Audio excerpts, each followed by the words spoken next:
This program is made possible by 46% of non-retirees believe they can't afford to retire. American Senior Benefits agents help retirees find solutions aiding your journey to retirement and financial security. More at wichita.americanseniorbenefits.com. Moving can be stressful.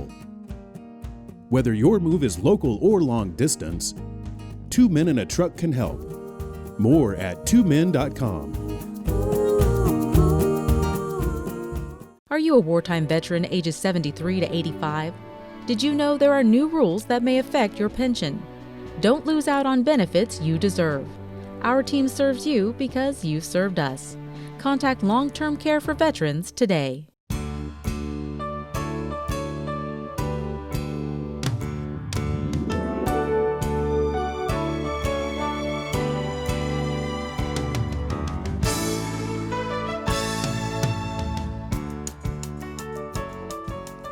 Welcome to another episode of Empowering Seniors. Today we're going to talk about naturally occurring retirement communities and continue a conversation that we started back with Dr. Migliaccio. Thank you very much. You're welcome.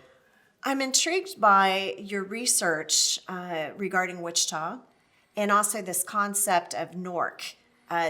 So tell us what that is. So NORC stands for Naturally Occurring Retirement Community. It's a concept that's been around for decades and began with folks looking at kind of conglomerations of older adults and, how did they form, et cetera, et cetera.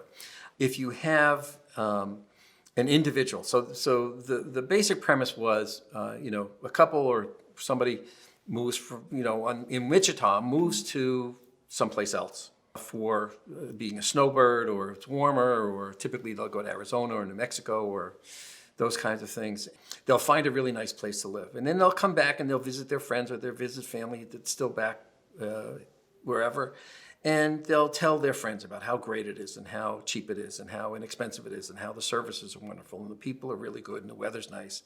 And those folks will go down for a visit and then they'll like it and then they'll move down there. And that pattern goes, each one tells one. When we talk about the best way to communicate with seniors is telephone, telegraph, and telesenior, because they are communicators with each other about what works, what doesn't work.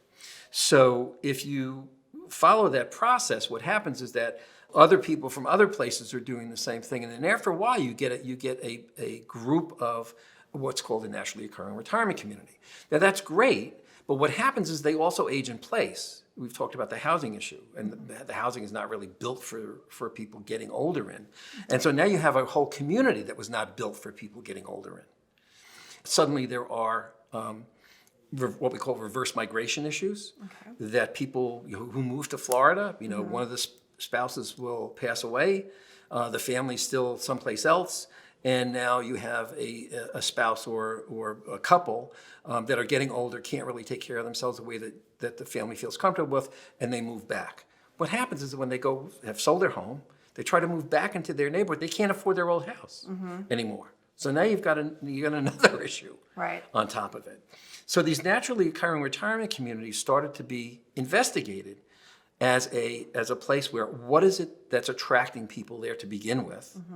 How is it being marketed? Because a lot of times these were emerging without any commercial marketing at all. That's what they're calling naturally occurring.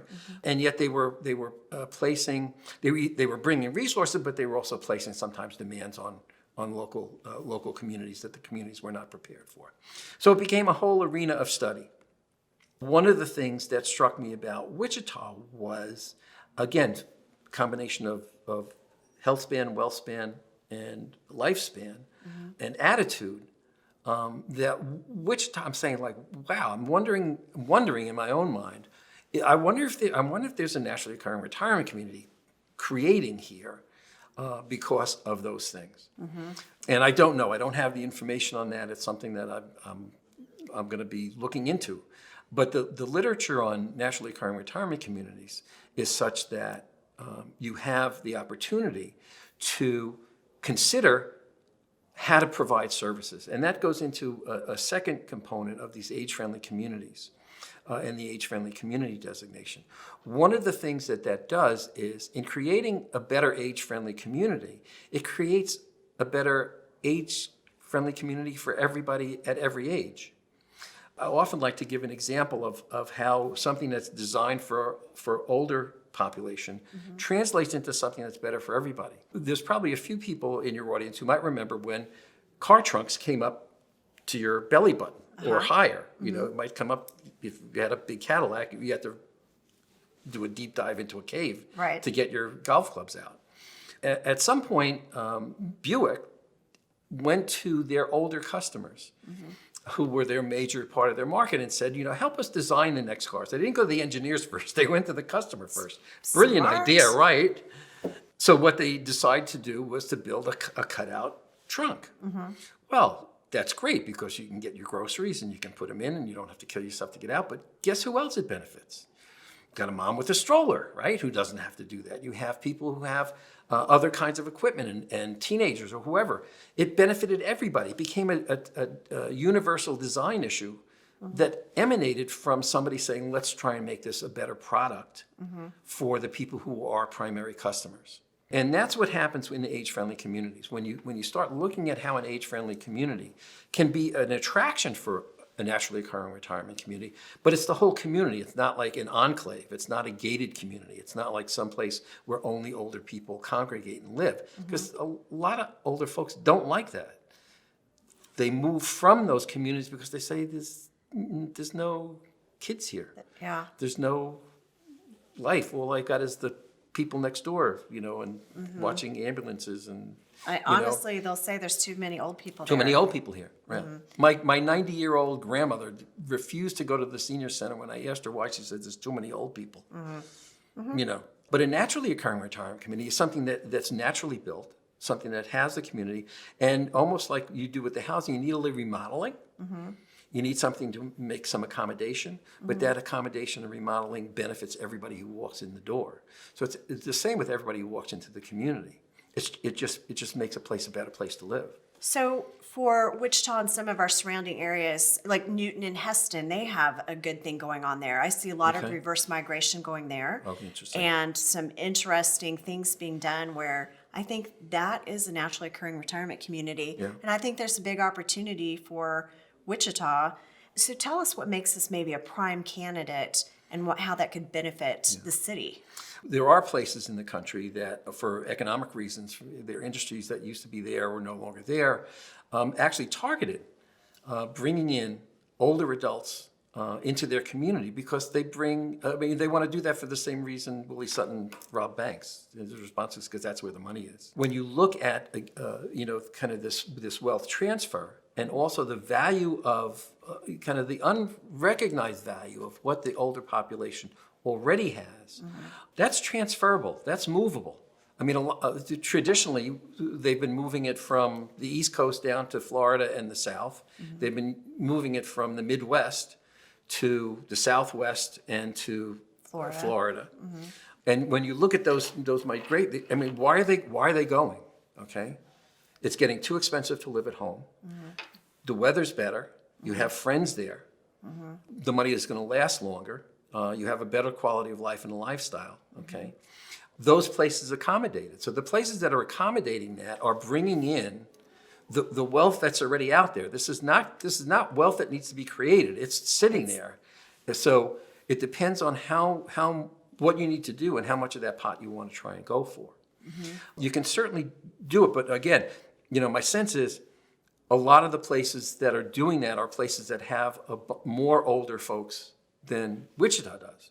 Your 13.6% out of the last census is not a large proportion. You have room to grow there because there are again, communities that have, typically it's around 15%. It's going to go up as the baby boomers get older and as they age over the next 10, 15 years. Now's kind of a good time. This way you have about, if you want to wait for the real lumps to come in, you got about 10 years. It gives you time to plan and create. And then to take a look at and keep track of what's going on. Because you looked at Wichita in terms of livability and affordability. You noted some things that you thought were interesting. Yeah. One of the things that struck me was, and you obviously know the real estate side much better than I do. I'm just going by kind of, third-party numbers. Average home price, average home value in Wichita is about $129,000. And you said that was reasonable, and I'll go with your expertise on that. If you translate that into the number of folks in Wichita today who have homes who are 65, and probably being in selling capacity in the next 10 to 15 years, that's a lot of value. It's about $3.5 billion in just property value from them that's going to be in transition, all right? It's going to be money in motion. You can take advantage of that for younger families, because don't forget you got the baby boomer kids, the millennials, that are now they're in their 30s, they're starting to have their kids, they're starting to look at further down the road, they're looking at their own careers, they're looking at their own homes, purchases, their kids college, that kind of thing. The other thing that struck me about Wichita, which I thought was really interesting, you got a 30% college graduation proportion. That's really high. Good. I haven't seen that since the baby boomers, mostly males, decided to go to college rather than get drafted. So the baby boomer proportion of folks with bachelor or more education is relatively high. It drops down in generations after that to typically about 22 to 25%. More with some college, it goes up to about 50% if you include, some college. But college graduates have an economic advantage, definite economic advantage over their lifetime in terms of income, just because of the value of that degree. So you have all of the things that lend to a multi-generational platform for being able to make a place better for the people who are here or older now, better for people who are not here, could be here, who are older now, and going forward at least through a generation and a half. So that's a long-term economic picture, that you can begin looking at least at creating a framework for. And so Wichita, traditionally, people might think of it being manufacturing based. You've talked about how this can maybe be more service based. So explain to me what that means. So if you look at what I talked, I think, earlier about the fact that there are these stages in retirement. One of the first of which is, you have to get up to the point of making that decision of doing it. Okay. And then you do it and you have a honeymoon phase. Part of that honeymoon phase may be continuing to work. The labor force participation rate for older adults has been increasing. It's still, everybody makes it like everybody's going back to work. They're not. They like retirement. They accommodate to retirement. Even if they don't have enough money, they live fine in retirement for the most part. Vast majority of people, I'm not saying everybody. And they have discretionary income that they can spend. They spend most of it on their kids and their family, but then they also keep some aside for themselves and things that they want to do, their bucket list, okay? And part of the bucket list is travel. They want to go places, see things. If you look at, and then the baby boomers are going to have a little bit different travel perspective because they're going to want to have travel with a purpose. They're going to want to ecotourism, things like that. If you start looking at what is available here in your own area, in Sedgwick County, okay, in the state of Kansas, you're close to other places. What is there that can be something that would attract people in, and the services that go along with it? First of all, is health services, okay? Because we know that, if you look at what people spend their money on by generation, absolutely, as you get older, people spend less money, but they spend larger and larger proportions on things like healthcare. And the healthcare costs can be dramatic. Most people are covered by Medicare, so that takes some out of it. But the precursor things are what can get you. Like if you can't live at home, really, and your family caregivers can't be with you. A lot of, particularly, you have two earner households now, boomers, right? Both spouses are working, which means that, but typically the caregiver for an older adult has been a female. Daughter-in-law, okay, comes up number one. If they're working and they're not able to work or they have to curtail their careers, it costs them, the caregiver, upwards for a woman, $381,000 in lost pension, lost Social Security benefits, lost income over the lifetime. I've never heard anyone put it in those kind of terms. We can see that, though, that women will put off their career or change their career in order to accommodate being a caregiver, Yes. and they want to do that. Most of them really want to do it. Yeah. It's impacting their own health. Absolutely. Whether Yeah. they're going to their fitness classes and the things that they're able to participate in, and it's affecting maybe what they can do with their adult kids or their grandchildren. It really does have a big impact. Absolutely. Absolutely. And I think that it helps people make decisions when they have logic, and the language of business is numbers, and having some real numbers attached to it, I think is very interesting. It becomes like a balance point. What am I going to do? And you think, well, okay, that's just for female. Males are going to lose close to $270,000 if they have to become a caregiver. So if you take a couple that at some point needs to do this for two sets of older parents, you're looking at $500,000 or better of lost income, revenue, and benefits from the simple fact of having to do the caregiving. That makes sense. Right. So now it becomes a different kind of decision, right? The care itself is very expensive, can run very expensive. I don't know what the current numbers are in Kansas, but anywhere from $45,000 to $75,000 for assisted living, depending on where you are, per year. Not reimbursed, no Medicare, you can have, if you have long-term care insurance, that's a benefit that will take care of a good portion of that, but not all of it typically. Even if you have Medicare, people say, "Well, I got Medicare." Okay, that's great. You got a 20% copay. My father's hospital bill for the last 10 days of his life ran to about $220,000, okay, for which there would have been a 20% copay. That's $40,000, right, that you got to write a check to somebody for. If you don't have it and you're not prepared to be able to pay it, you've got to come up with it some way. Okay, so it's not simply the cost of the care, because a lot of times you have insurance, you have other things, you're going to take care of big portions of that. It's that other stuff that suddenly you say, "You have $40,000 laying around someplace, honey?" Okay, because we're responsible for this bill now. So and then the other part of it is on the other end of the age spectrum, you've got kids in college. Okay. And it's becoming a significant burden on older adults to provide support for college educations for the grandkids typically. Okay, so it's a combination of adult parents and older adults, grandparents who are throwing money in to try and take care of some of those college costs. So these pressures are all over the place that nobody's sitting down saying, "Oh, we need to plan for that." In one of the pieces of research we did, we looked at about what do you need to have set aside for minimum annually for unexpected expenses. And it was about $30,000. You need $10,000 for unanticipated stuff in the house. You need $10,000 for family stuff, and you need $10,000 just for like something's going to come up. Okay, and you want to have that available, ready to go, just to take care of minimal unexpected kinds of things that are going on. I mentioned to you before, about some of the housing things. When my parents we needed to sell my parents' home, which they had lived in for 40 years.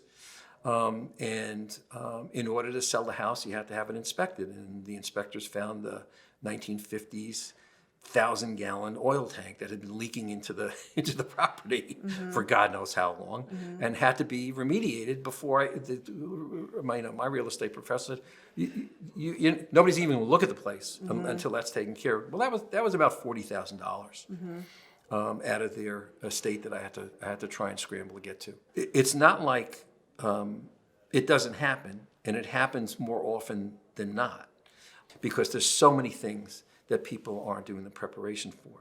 So this convergence of the lifespan, health span, and wealth span, it is a framework to be looking at how do you deal with that. Like, you have to deal with all of them. You can't just say, oh, we're going to take care of getting the money taken care of. What about the other thing? How is that health issue going to potentially impact on this? Yeah. So that's why, again, it's brain surgery. I mean, it's the life equivalent of brain surgery. You don't want to be doing that on your own. And good to tackle it. By the way, I was going to mention that statistics show that 1 out of 5 employees is dealing with an aging parent. Yes, yeah. And so it's a significant issue in business and in the workplace is how do you help your employees deal with this? Yeah. So I think the more that our state can make these services available to enhance the health, wealth, and life span of our entire population, the better. I think there's a great opportunity here from listening to some of what you've said. And your impression when you first came to Wichita, you haven't seen much of it yet. No. But getting off the plane, what was your impression? I thought I was in like the wrong place. My anticipation of Wichita was a small, Midwestern airport. I walked in, I thought I was like the Jetsons, I'm going like, what a place this is. It was just, this is a place on the move. This is a place that's getting prepared. This is ready. I think it's palatable. I'm out networking, attending lots of events and working with lots of business people, and I feel it. I know people feel it. There's just a terrific movement in Wichita to really grow and make, just help us reemerge. Yeah. And the airport was part of that. We have a beautiful baseball stadium that's just opening up, so it's exciting. Yeah. And I love this discussion on how we can enhance people's lives. We see reverse migration already. Yeah. People move away, maybe even at college or shortly after, and they're gone their entire lives, and then they want to move back to Wichita where they grew up. Yeah. They want to move back to College Hill, or it's interesting. There's a lot of people that choose to age here because it is so affordable. Yeah. And you build your network. And when you move, you have a very fractured network. You have to find your doctors. You have to find all of these services. Yeah. I mean, just geographically, when I was looking at the positioning, I'm saying, so this is really interesting. Again, I'm coming in, hadn't really thought about Wichita in a long time. Let me put it that way. It's close to stuff. It's close to Colorado. It's close to all that stuff. It's close to Texas. It's close to Oklahoma. It's close to Arizona. So you have a place close to my heart here in Kansas, Manhattan. Yeah. I got to come back to a state where I can say I went to Manhattan, but it wasn't in New York. Yeah, and that's a pretty great place you should visit. So when you are talking to business people in the community, what's your message to them about how they can support their aging population? I don't talk to them about supporting their aging population. I talk to them about taking advantage of the longevity economy that's available to them. That's the framework that most people go into. Okay. We have to take care of our older population. Well, thank you very much, and you certainly do.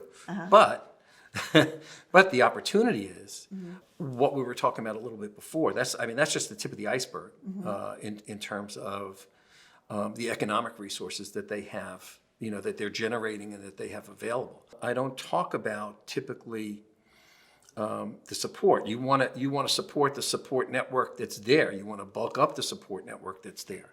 You've got, federal agencies, you've got government agencies, you've got state agencies, you've got county agencies, you have municipal agencies. All are there to set up to do that support that most people are talking about. That's where you want to drive the support. And you want to have a framework for, and I use taking advantage in only the best sense of the words, to use the resources that are there in an exchange basis. It's not like, the issue of support is, I'm giving something to you. Most people in these age groups don't go with their hand out. You'll rarely find that. They will reject help when it's offered because of their pride in themselves and their families in terms of doing that. So you have the opposite issues. You have to create services that are attractive and the kinds of environments that will allow people to say, I want to be there and I want to contribute into it. So it's not a matter of supporting them. It's a matter of them living in the community just like anybody else, okay? And to take a look at your activity. One of the areas in which I'm very involved is called asset-based community development. And so, the philosophy behind it is very, very simple. If you put some water in a glass, and tell me whether you think it's half full or half empty. Asset-based community development always talks about the glass being half full with all of the things that can be done by the people who are already there. Was once working on a project, a local community were using some asset-based community development work, and they had transportation issues. There was no bus service, there was no, they were in kind of a far, western side of a county and couldn't get around because the bus service didn't go that far. So we talked to this local group about maybe starting their own transportation service. So we were on kind of a circuit. We'd go through there every month, and about 2 months later, we came back and they said to us, well, let us show you our new transportation service. I said, oh, who set that up? Oh, we did. Oh, well, how did you do that? Well, we found some information and we did this and we did that and whatever. And, now we've got, people giving rides to other people, and they're going to the store and the doctors, and we don't have to worry, and there's no bus service, who cares, blah, blah, blah. And they were all happy. So we went back to the governmental organization that had hired us to do the work. And we said, did you know that they've got a whole transportation system going out there? They go, why did they do that? They didn't even come and talk to us about it, The market will create what's needed. Absolutely. And they're there. And like I said, telephone, telegraph, telesenior, they did it ground level, okay? They did it from the bottom up. So, and that's available in every community.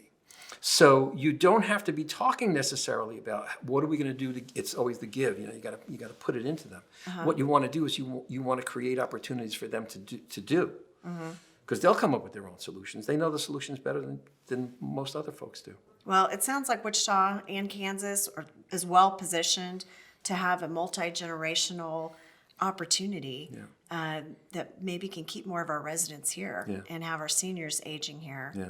So. And bring them in from New York. You never can tell. They're going to save a lot of money.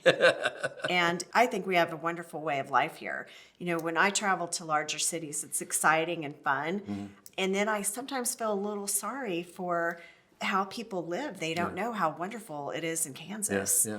We really got a good thing going here. And I think it's a secret that needs to get out. Yeah. You got Dorothy. All right. Well, I'm glad that you're in on the secret. Maybe you can help us spread the word. Absolutely. So thank you very much, John, for being here. And thank you for tuning in to Empowering Seniors. If you have questions about any of the topics that we've discussed, or if you have suggestions for us, give us a ring at the station or reach out at kpts.org. And thanks again. Hope you tune in next time.